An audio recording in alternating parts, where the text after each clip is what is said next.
Se nós achamos que basta fé para que o trabalho se realize, não funciona bem assim dessa forma.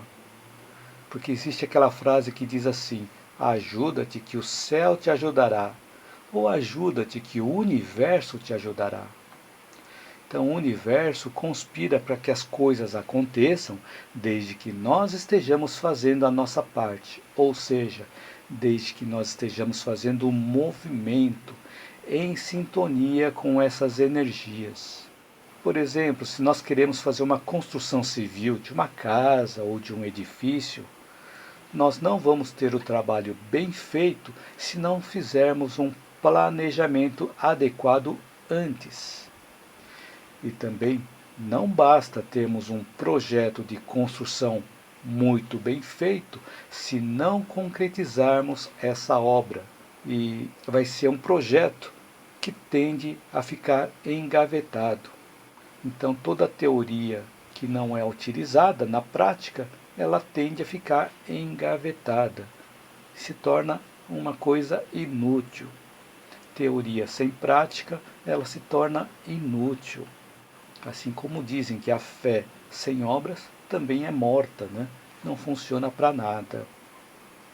Então, além da fé, nós precisamos assumir um compromisso para realizar a nossa parte. E esse exercício de assumir compromissos começa com as coisas pequenas. Nós não precisamos ficar prometendo que vamos fazer isso, prometendo que vamos fazer aquilo. Basta que a nossa palavra tenha valor, basta que a nossa palavra tenha peso. Então, na época que eu dava aulas em trabalhos voluntários, nós costumávamos falar um para o outro: aula assumida é aula dada. E para que nós possamos ser pessoas de palavra, nós precisamos exercitar várias vezes, para que nós possamos conquistar a nossa confiança em nós mesmos e conquistar a confiança das outras pessoas com relação a nós. E esse exercício também faz com que o nosso cérebro trabalhe e se exercite. A neurociência vem demonstrando que quando fazemos algo repetidas vezes, o nosso cérebro se acostuma e nós não precisamos mais pensar naquilo, pois aquela ação se tornou automática. Da mesma forma, por exemplo, quando nós vamos dirigir um carro, no começo nós precisamos pensar para pisar na embreagem antes de mudar de marcha. No começo nós precisamos pensar em pisar na embreagem antes de mudar de marcha. Mas com o tempo, aquela ação se torna tão automática que depois que se torna automática, nós nem precisamos pensar mais, porque o nosso cérebro se moldou àquela ação. Assim também as conexões neuronais também, elas são moldadas para que aquelas atividades sejam realizadas da mesma forma como nós estamos acostumados a realizar. Então existem alguns caminhos neuronais que são traçados cada vez que nós realizamos uma atividade. E quando realizamos a mesma atividade, também são utilizados os mesmos caminhos neuronais. Então, quanto mais nós repetimos uma tarefa, mais essas conexões dos nossos neurônios, elas vão se fortalecendo até o nosso cérebro se moldar àquela situação. E quando ela se molda àquela situação, nós começamos a tornar as nossas atividades de forma natural, de forma automática, que nós não precisamos nem pensar mais. E, da mesma forma, conforme nós vamos absorvendo experiências relacionadas à bondade, o nosso cérebro também se molda àquelas experiências de bondade, onde nós, de forma intencional, nós podemos influenciar positivamente o nosso cérebro. E assim nós vamos reciclando os nossos pensamentos, transformando a negatividade em positividade.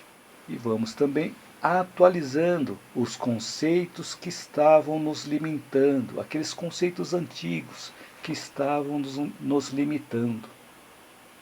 Então, o termo que eu usei, reciclagem de pensamentos, significa que vamos buscar pelos pensamentos que nós tínhamos, selecionar e colher o que pode ser aproveitado.